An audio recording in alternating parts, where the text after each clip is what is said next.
Mm. So how long are you into your sentence now on this first stint? How many years did you do actually serve before you got released? Well, I did about 5 in the United States all in, and then about another 11 and a half, excuse me, another 6.5 in Canada. When did the escape arise? Was that in California? Yeah. What possessed you to escape then? Why did you want to do that? Well, it's family history, really. My grandfather was captured by the Germans, and he escaped 7 times and got recaptured 6 times. So it's in your DNA. And one of his stories was middle of the night, rain lashing down. He's on the Dutch border, German Dutch border, crawling through the mud, and he comes through a culvert, and he sees a tree, and he puts his hand to pull himself forward, except it was a German guard's boot, a border guard. And so I thought to myself, I can't, I got to escape at least once to sort of, you know, Inspired by the legend. yes, of my grandfather. So, what thought process went into the escape? How long did you plan it?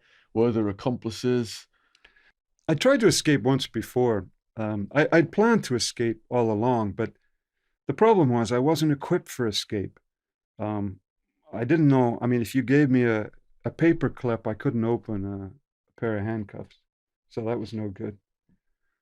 And I certainly didn't know any locksmithery or any of this kind of tricky stuff. And so I thought to myself, I'll just wait and see what comes up.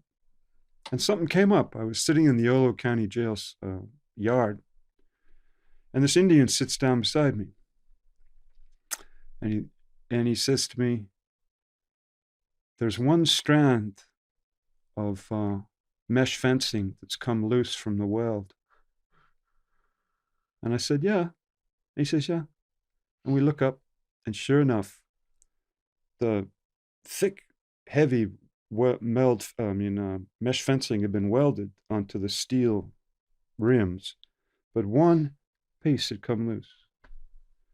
Now, what I didn't know and what he did know was that one piece loose on a mesh fence means there's no fence at all if you work at it.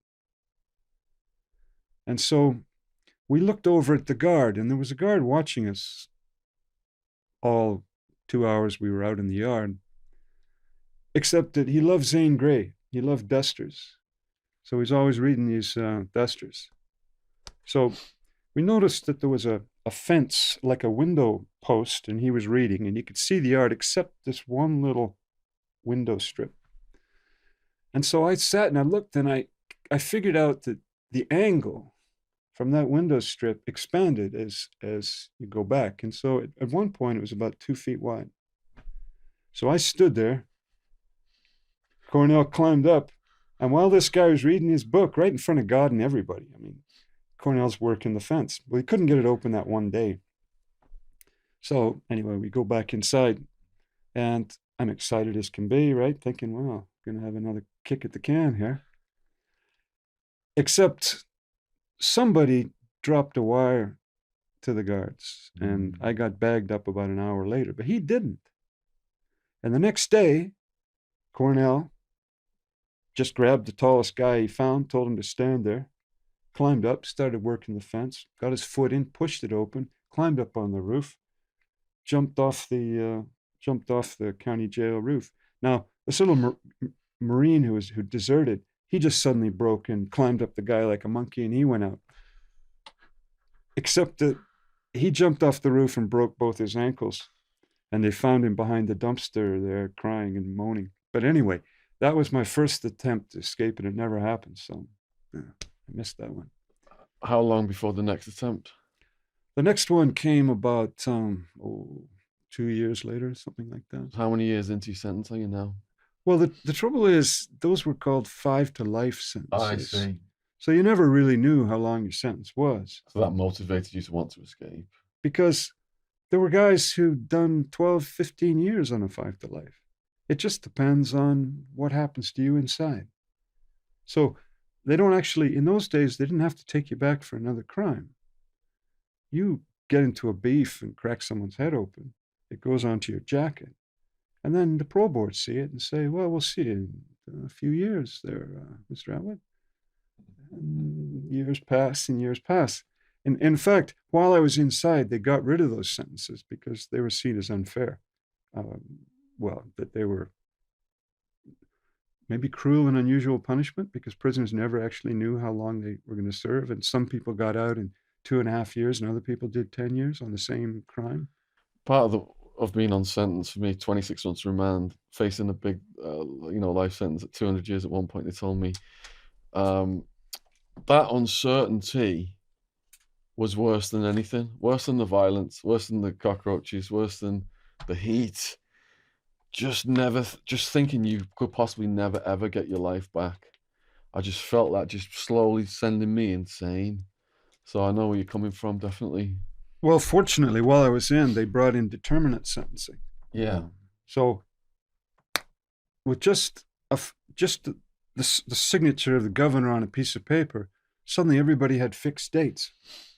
And when they had fixed dates, it means you didn't have to perform for the parole board anymore. So nobody went bothered with the psychologist or the psychiatrist anymore. There was no more creeping around the chapel trying to get the priest on your side. Creeping around the chapel, I like that. So the second escape, then, what's the method and what's the Well, it was focus pretty. here? I wanted it to be 100% sure, so I didn't want any convicts involved because, unfortunately, convicts have a tendency to sell information like that for their program or to get out earlier for something. And so I didn't want anyone to know. So there were no convicts involved in my story. So I just waited till I got sent out to the forestry camp.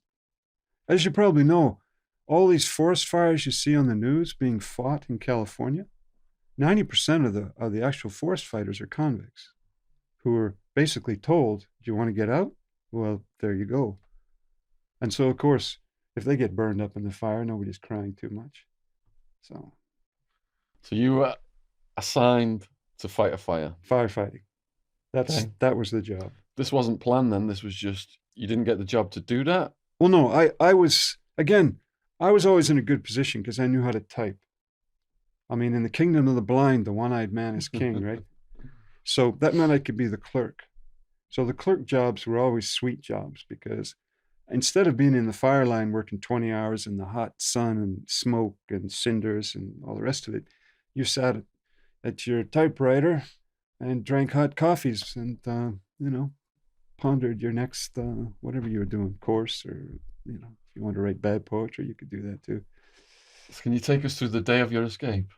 Well, it was just pretty simple. I just arranged for a friend to, park a couple kilometers down the road and just wait for me late at night. So I crept out of the dormitory, made sure the guards, because of course being the clerk, you knew when the guards were doing their rounds and what was going on.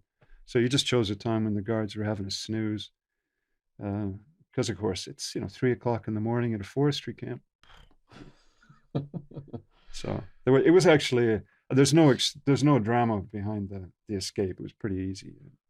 Was the drama being on the run? The drama was being on the run because if you're an escapee, you've got no ID, no money, no job, no place to stay, and no future prospects. What about the person who picked you up? Did that person provide you with anything? No, he'd just come down from Canada just as a tourist, basically. He had this old car, and he knew I was in jail.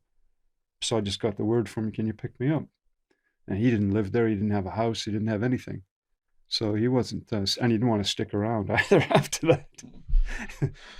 So where did you go? Well, this is the thing. The only place you can go is Skid Row. I mean, realistically. So I went down to the Tenderloin in San Francisco. And, there you are with whatever you've got. I had a few dollars from the prison that I'd, saved, a few $20 bills.